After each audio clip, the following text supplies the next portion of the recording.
Nothing in this podcast is meant for medical advice. Please discuss your own healthcare with your healthcare providers. Thank you. Welcome to your B-side, your midlife metamorphosis. I'm your host, Dr. Amy Lindsey. Midlife is not a crisis, it's a catalyst to your best life. Join me each week for a dose of mental, physical, and spiritual health, life, grief, adventure, and opportunity. It's time to flip the record over. Clairvoyance. What is it? How has it worked in my life? And how can tapping into a sixth sense work in your life? This is Welcome to Your B-Side, your midlife metamorphosis with your host, me, Dr. Amy Lindsey. So the first clairvoyant experience I had was when I was about 10 years old. And I had a dream, a very vivid dream, about my brother's death. And in that dream, I saw him hooked up to machines in a hospital in a bright red-orange snowsuit. And my entire family was in the room. And he sat up and he looked at all of us and he said, "I love you." And then he flatlined and died.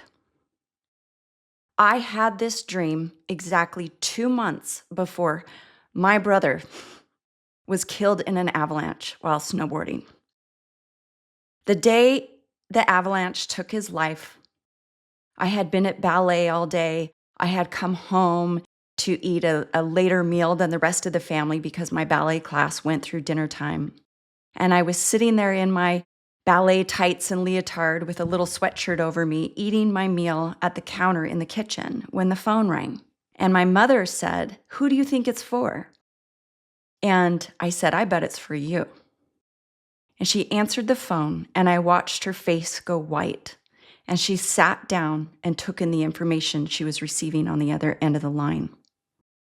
She was listening to my brother Brad's friend Cameron's mother tell her that Cameron and Brad had been in an avalanche while snowboarding, and that while Cameron has sustained some pretty serious injuries, was alert and conscious and recovering in the hospital, but that Brad had sustained much deeper, brutal, life-threatening injuries, and that he was not conscious and he was on life support. My parents immediately grabbed their things, called my grandparents to come keep an eye on us and stay with us, and they ran off to the hospital. My brother Brad died that night. He was wearing an orange snowsuit that day, and he died on machines, on a respirator, and they took him off life support, and he flatlined. Now, the difference in what I had a vision with and that got me, and what I saw in my dream, I was present in the hospital, and he was able to tell me and my whole family he loved us, which was so important. It's so important to this story because he did get to tell me he loved me before he passed. It was just in a dream 2 months prior. I had never told anyone about this dream because it was so vivid and so powerful and so upsetting and sad that it scared me. And I was 10 years old. And I didn't know it, but when my brother Brad did die, and that the way he died was almost an exact replica of the way I had dreamt, it scared me so much that I inherited shame around my clairvoyance. Since that time, I experience the world very vividly in my mind. I see things and then they happen. And sometimes I have this shame that maybe I'm causing this, that if I see this, then somehow I'm causing this outcome. And so that feels very scary and it feels powerful, that what if I see something bad and then someone is hurt? And so most of my life, I have pushed this down And I have really, really avoided leaning into it. And it's only been in my midlife metamorphosis that I decided to embrace it, that I was able to acknowledge the shame that I had had around it, that it scared me. So let me give you a few more examples. Another place that this showed up was recently, and this has to do with the farmhouse and why I'm here in an apartment in Evian, France, instead of in the countryside in the farmhouse I had been renting in France, where I recorded all my other podcasts so far. I had this image of an apartment, not this one, but a different apartment I have yet to find. But I've had this image of me living in this apartment in France. I can see it in detail. I can see the chandelier in the ceiling. I can see the chevron floors. I can see even like the color scheme and the feeling it has. And this keeps showing up in my mind. And when my landlord proposed that we extend the lease on the farmhouse, I immediately felt intuitively that it was wrong. Now, everything so far about my relationship with the landlord, my relationship in the farmhouse, and everything I had been doing in France had been going well. That there had been this everything working out for us, for me and my family in France. And the farmhouse had been a huge part of this. So when I had that feeling that no, this is not right, and I could see this vision of this apartment in my mind's eye, I went into shame again. That I felt, what is wrong with me? Why am I not responsible? And I felt like I was being irresponsible by not extending the lease, by not signing another lease, because I would be securing a place to live in France for my family. I spent a night in tears with my husband, like in tears with my husband, asking, why am I like this? Why do I have this intuition? Why do I see things? It's confusing to me. It feels irresponsible. It doesn't follow logic. And we had this talk about it. And I said, no, we need to tell the landlord now. And I think I've told this story before, but it's really important that I explain it on the podcast in detail. I wrote the landlord that night, and it was, maybe 10:30 at night. I didn't actually expect him to see it yet, but I just had to get it out of my system. And we had to make that decision as a family that no, we were not doing this, even though we had no plan. And I've talked on this podcast many times about how I follow intuition and I don't have a plan, but it opens up these doors for us. Hey, this is Dr. Amy Lindsey, your host of Welcome to Your B-Side, your midlife metamorphosis YouTube channel and podcast. If you want to be more involved with my B-Side community, you can join on School. That's SKOOL. You can join my school community. Look me up, Dr. Amy Lindsey. Welcome to Your B-Side and request to join.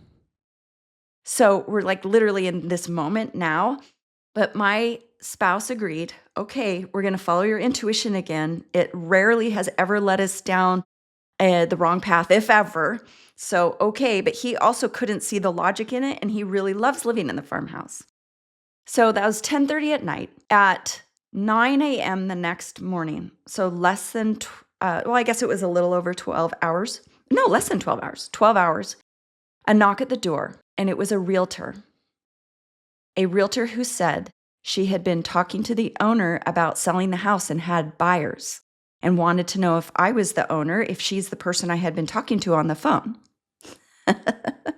When we went back to read the contract that the landlord was trying to get us to sign, it actually took us from this long-term lease that we had into month to month. And there was a clause in there that said that within 24 hours notice, they could tell us that they were showing the place to potential buyers and that we would grant them that access, if they gave us 24 hours, and we would leave the house for 2 hours. So our life was about to be disrupted, and we were about to not be able to live in peace and just live our lives, and we were going to be subjective to the sale of this house. But here's the thing. The landlord wasn't forthcoming. The landlord didn't tell us this. The landlord was actually just trying to get us to sign this lease so that his rent was covered, his mortgage was covered while he tried to sell the house.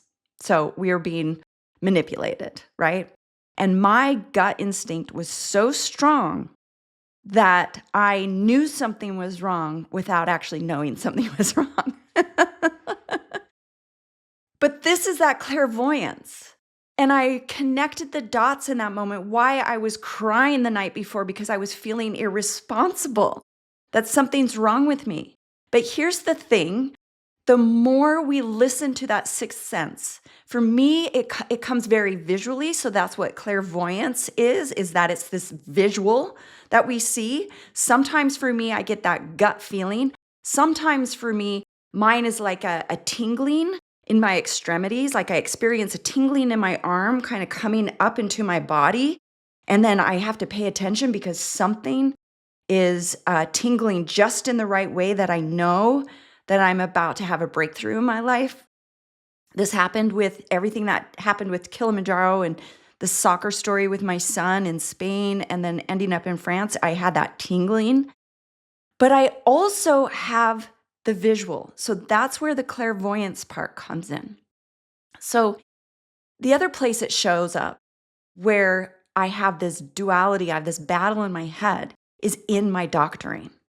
So the first time it happened, as a doctor, I was a student clinician. So I was being supervised by a doctor whose license I was practicing under. That's what you do. You practice under somebody else's license while you're getting your chops up. And I remember walking in and the woman sitting there, I instantly knew something. I could see something in her aorta, in her heart. And I knew we were going to be sending her to the hospital.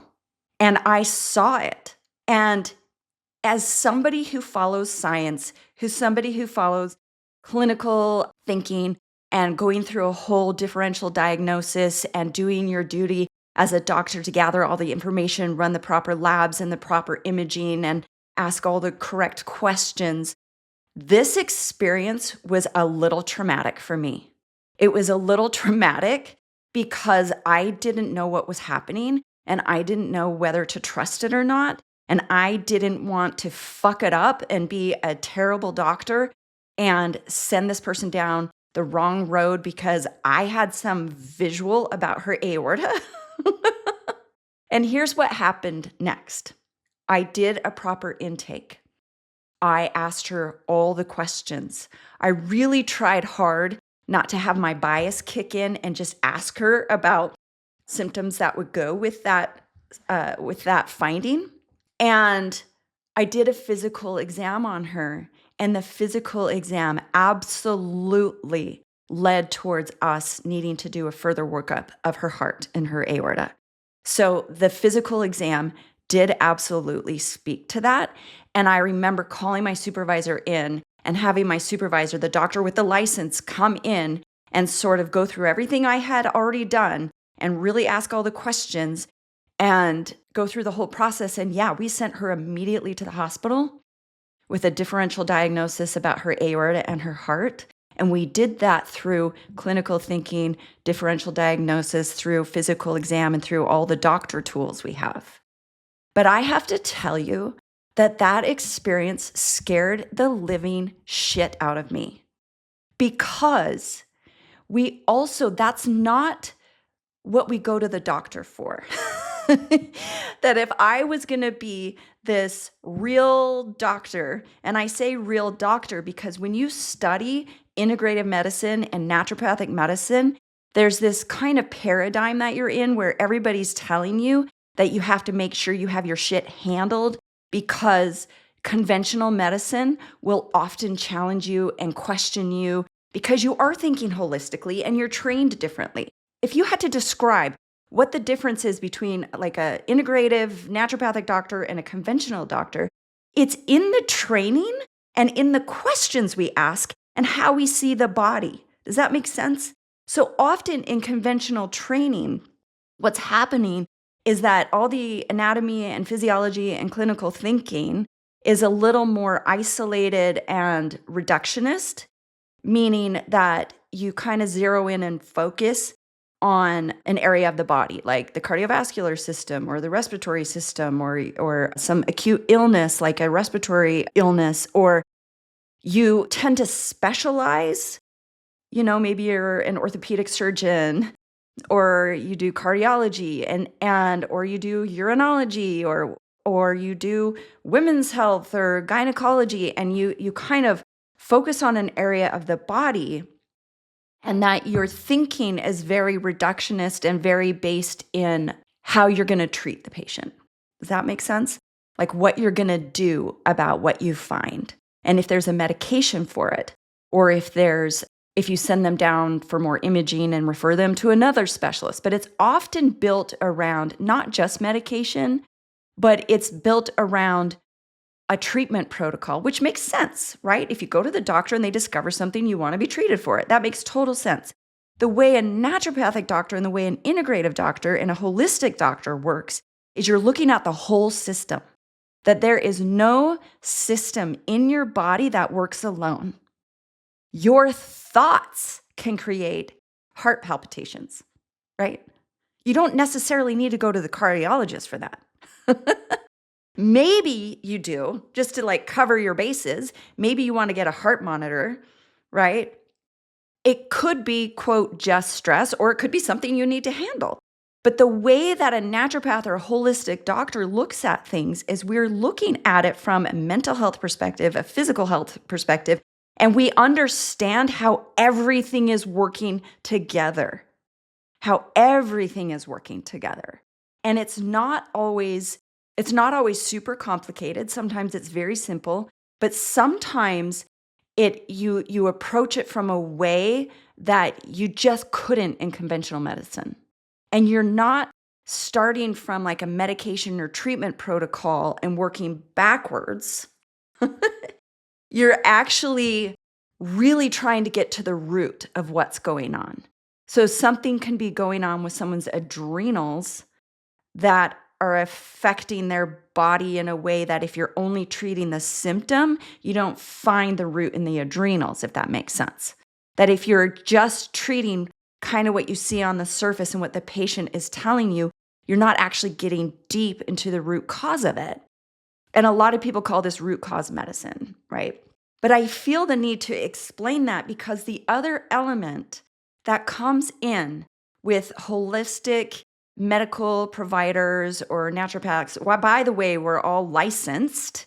We're all licensed by our states, and technically I'm licensed for primary care. I don't currently practice primary care because I do a lot of telehealth. And I feel like if I'm doing primary care, I need to see you in person and do those physical exams and monitor the things you need, the screening and just the basic care. So I'm not practicing that right now, although I'm licensed in it. But here's where this next piece comes in. Something that I have had to lean into and something that I have really decided to just go for because I got results was to lean into that intuition, was to lean into that spiritual part, and not just with me, but with my clients. And it was scary at first because this isn't part of your board exam, okay? You don't have a board exam that talks to you about your intuition or potential clairvoyance, or that tells you how to treat humans. It tells you how to treat bodies, but not humans. And the more I practiced and the more I've had time working with human beings, what I have discovered is most people have a sense of a relationship to God or spirituality. They have a relationship to their intuition. They have a relationship to their higher self. And they need both. And I decided to lean into that. And the more I lean into that, and I do use that clairvoyance, and I do use that intuition, the better results I've had with people, and the better their health has become, and the better their lives have become. But I have to tell you, it's scary. Now, the other thing I will tell you is that whether or not I have a thought or a clairvoyance or a vision about something for someone's health, because I will often wake up and the first thought in my mind will be like, I need to run a XYZ test on this patient. And it's something I hadn't thought about in the visit. And maybe the symptoms and the patient intake hadn't even led me down that road, but I will wake up in the morning and that'll be on my mind, and I will put the order in and I will ask the patient, say, hey, I woke up with this thought. Is it okay if we add this to your lab work? I'd like to run this. And I will even be honest, I don't actually know why. And so there isn't an algorithm for this. This truly is something that as human beings and as souls and spiritual beings on this planet that we are tapping into. And it's not for everybody. Some people don't want a doctor like me. They just want to be like in and out. They want the hard facts. They want the treatment protocol, and they don't want to deal with this, right? That maybe they'll go to a spiritual healer, or they'll go to an ayahuasca ceremony or something if they want that part, right? But I am telling you, for me personally, this has improved my own health, and it has improved my clients like fucking 100-fold. I will say that I still always follow protocol, and I still do that clinical diligence. So I'm not just out here with clairvoyance and then making treatment calls based on that. That is not what I'm doing. But by leaning into that gift, I've been able to unlock something I couldn't unlock before. And this is also something I do with my chrysalis clients. And they're all in on this shit. They're all in. They're all in on tapping into their own intuition. They're all in on tapping into mine. They really appreciate it. They love it. We connect so many dots for each other, and their health and their lives improve drastically. How do we get over this shame over a gift like this? Well, we have to realize that it's divine. It's given to us from the source. And whether you believe in God or whether you just have more of a general spirituality about divinity and universe, it's a gift. It's given to you. And I actually think you're insulting the divine, you're insulting God, you're insulting the universe by thinking that your logical brain is better than the intelligence of the universe. And so I lean into this more, and the quicker I lean in. So that's actually the skill, is how quickly you decide to accept the clairvoyance or the intuition as truth. How quickly. Like, you don't fight it with your logic. You don't get scared, that you just quickly decide you're going to go with it. That is the superpower, if anything, is how fast you go for it. So the other thing that I would say is that I just told you, like, you have to be fast in going for it, but how do you even hear it? Or how do you even see it? Or how do you even feel it, right? You actually have to slow down. That busying yourself and creating chaos and creating struggle is not how you get there. You have to take moments in your life every day, whether it's meditation, journaling, going for a walk, being outside in nature, slowing down. And when you slow down, you can tap into that. And then once you tap into that, and the quicker you listen to it, actually, the quicker and faster your life goes. And the more you're able to be of better service to people, and with less struggle and with less stress. So I have fully tapped in to this sort of witchy side of myself. And it used to scare me, but I have realized how much people crave this, how much people crave that sixth sense, even in our relationships, such as doctoring.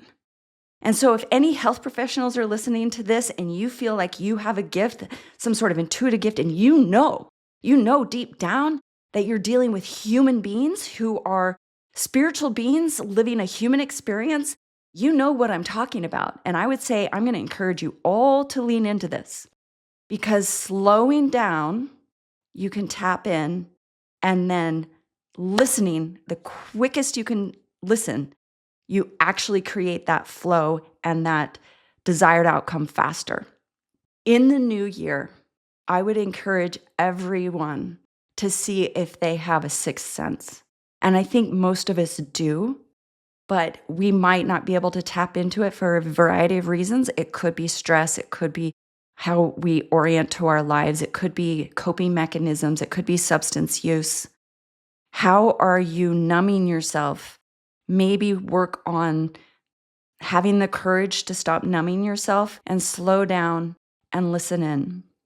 And I'll tell you that in my life, all the mentors, business coaches, health providers, anyone I personally hire to support me in my life, they all have a sixth sense.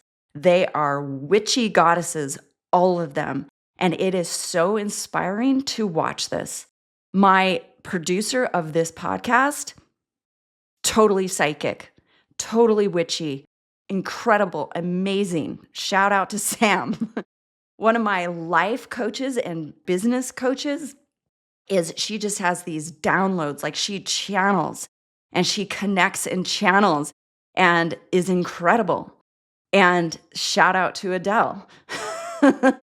And anyone who comes into my world that I hire, my results in my own life and in my own health are tenfold, 100-fold if that other person has also tapped into that sense for themselves. So here's permission if you needed it. And I hope you have an incredible 2026 full of clairvoyance and intuition and tapping into that inner part of yourself. And you start making sure your life is working for you. This has been another episode of Welcome to Your B-Side, your midlife metamorphosis with Dr. Amy Lindsey. Be sure to follow along and subscribe wherever you get your podcasts. See you next time.